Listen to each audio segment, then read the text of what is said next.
Hi folks, welcome back to the Horde. So it's about 1:45. It is 10/13/2015. This is 66.2 degrees. Welcome to Tuesday. This is 65.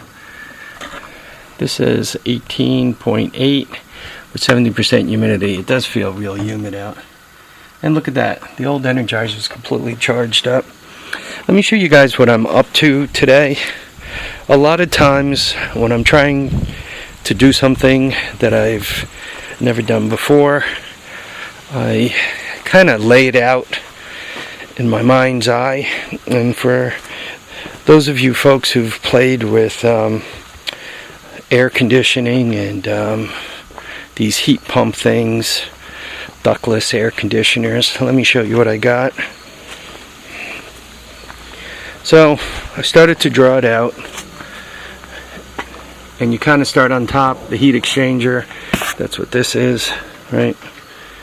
No surprise. And you got the bottom unit, the compressor. I didn't open that. So you start out with the heat exchanger. To mount it to the wall, you need a plate. Got the plate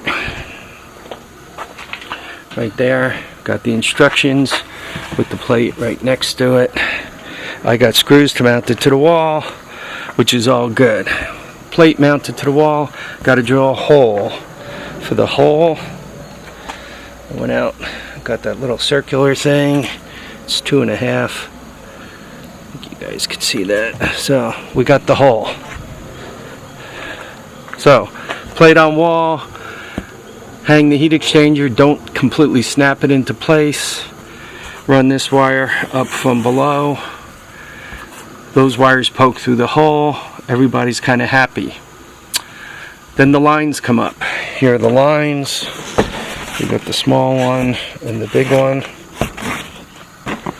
Okay, and small one, big one, and the condensate line. So we got all those. 110 volts. That's this thin black wire here. So we got all the lines. Putting things together, right? We got fittings that, well, one of them, the condensate line, I guess it just slides on and clamps. Or maybe it just slides on. It's a barb fitting. The other two, to put them together, I need HVAC oil. I'm going to need that again down here.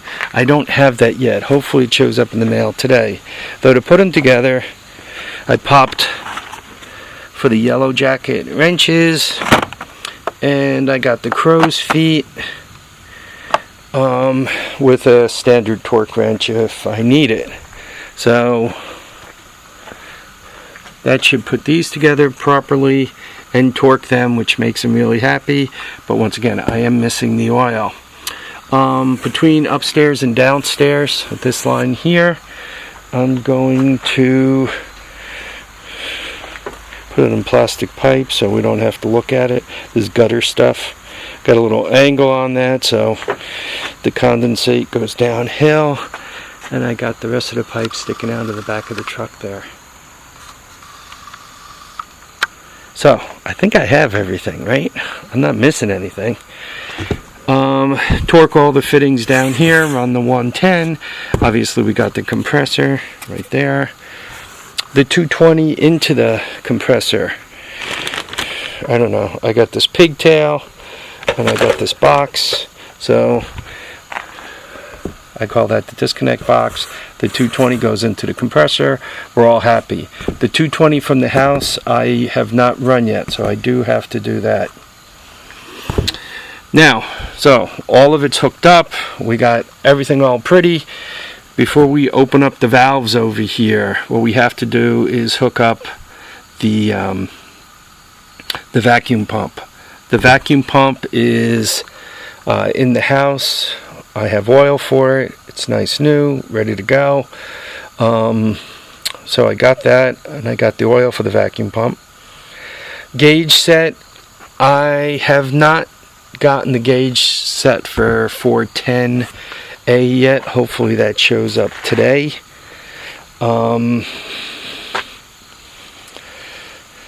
So that's something else I need. I do have a gauge set for 134, and I got these little adapter things. I guess supposedly 410A is 5/16, and the gauge set is only 1/4 inch. So there's these adapter things, and they got Schrader valves in one side. There was a complaint. These came from Amazon, and some guy complained that they left the Schrader valves on. So when he screwed these on to his compressor, he dumped the charge. So I checked them all right. They got Schraders, and they got the little thing that pushes in the Schrader. And I bought 3 of them. Why did I buy 3? I don't know why I bought 3. This rig. This is to leak check it. What you do is you kind of pressurize it, and then I guess close the valve here, and you make sure you don't lose anything, right? So this goes on the cylinder. That's nitrogen, by the way, pure nitrogen. So this goes on the cylinder. You use this to pressurize it, and then that's how much is in the tank. That's how much you pressurize it with. I guess you pump it up to about 200 psi, right? And then you make sure she don't go down. I'm not sure what this is.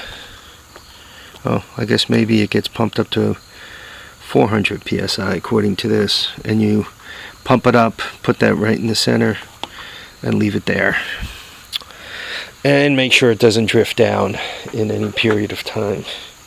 So that would be the leak check.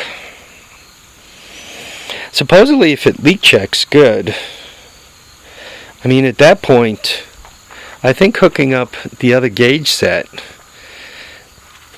is really almost like redundant. I think I could, and we could check pressures on both sides of the compressor.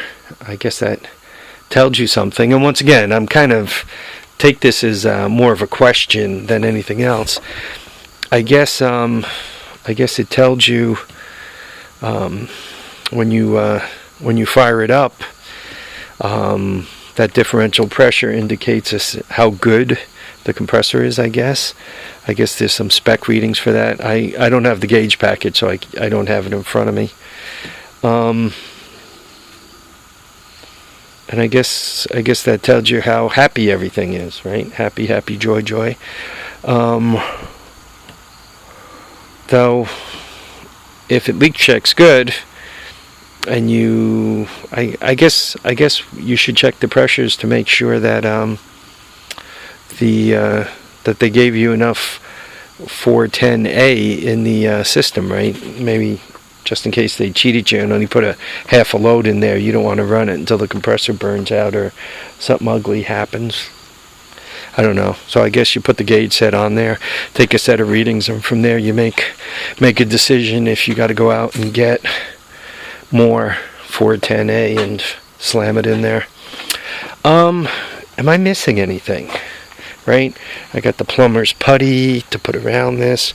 Probably what I'm going to do is put steel wool in, kind of mingle it with the plumber's putty, and put it around the bottom of the pipes, because I really don't need mice like coming up and down and making a mess of my system. That would kind of make me cranky. Once again, I need the oil, I need the gauge package, I need to hook this up. But am I forgetting anything? Do I have all the tools I need? I think so, right? I got the adapters to put the manifold on there. I got the vacuum pump. I got this fancy leak check unit that I might actually have to read the instructions on. Right? What am I missing? I got my tank. I got it filled with gas. By the way, a bottle, 20 cubic foot of nitrogen is, they got me for almost 40 bucks on that. 37, 38 with tax, something like that. I thought that was a lot of coin, but hey. By the time I'm all done with this setup, This top and bottom was like 2,300. This was another 400. So that's 2,700. This is EER 18. It's a Mitsubishi Slim body, Slim Pickens, Slim something. Anyway, it doesn't. I read it on there somewhere, but now it seems to be hiding. Anyway. So you can see what it is there. So 23 and 4 takes me to 27. And then tools. God, I got quite a bit out in tools. The nitrogen was 1 1/4. 161. I think that was 161. So there's another 300. So that was, I mean, those numbers keep coming up. Probably when I'm done, I'm going to throw 3,500 at it. But I'm going to have all the tools to do it again, should I want to. Should I decide to install another unit. I'm also going to learn a lot. So if I take the HVAC class and actually get certified, I'll have some hands-on knowledge and know what I'm doing. So I guess that covers it. Once again, guys, do me a favor. If I'm missing anything, please let me know. Yeah, tell me. Anyway, thanks for watching, commenting, subscribing. Keep your feet down, keep your head up. And remember to get out there and enjoy all your days. Have some fun. Bye now.